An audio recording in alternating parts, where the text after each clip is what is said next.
ঢাকার হযরত শাহজালাল আন্তর্জাতিক বিমানবন্দরের কার্গো ভিলেজে শনিবার দুপুরের দিকে আগুন লেগেছে। আগুন নেভাতে কাজ করেছে ফায়ার সার্ভিসের ৩৭টি ইউনিট, সঙ্গে ছিল সিভিল এভিয়েশন ও বিমান বাহিনীর ফায়ার ইউনিট। আগুনের কারণে সাময়িকভাবে সব ধরনের বিমান চলাচল বন্ধ ঘোষণা করা হয়েছিল, যদিও এখন বিমান চলাচল স্বাভাবিক হয়েছে।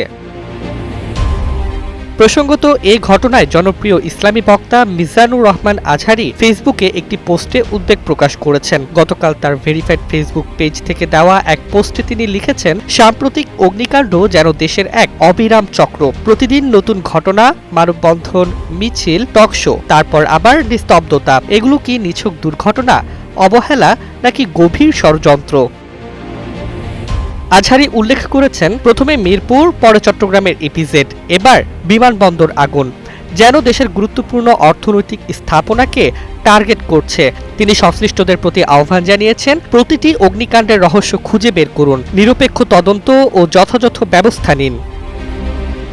বিশেষজ্ঞরা মনে করছেন, বারবার ঘটে যাওয়া অগ্নিকাণ্ডে কেবল অব্যবস্থাপনা নয়, নাশকতার সম্ভাবনাও উড়িয়ে দেওয়া যায় না। বাংলাদেশের অগ্নি নিরাপত্তার দুর্বলতা, ফায়ার ড্রিল ও সেফটি প্রোটোকলের ঘাটতি এই ধরনের ঘটনাকে আরও জটিল করে তুলছে। দেশে অগ্নিকাণ্ডের প্রকৃত কারণ উদ্ঘাটনের প্রয়োজনীয়তা আগে কখনো এত জোরালোভাবে প্রকাশিত হয়নি। জনমনের সন্দেহ ও উদ্বেগ কমাতে এখনই ব্যবস্থা গ্রহণ করা জরুরি। ডেস্ক রিপোর্ট, জয় জয় দিন।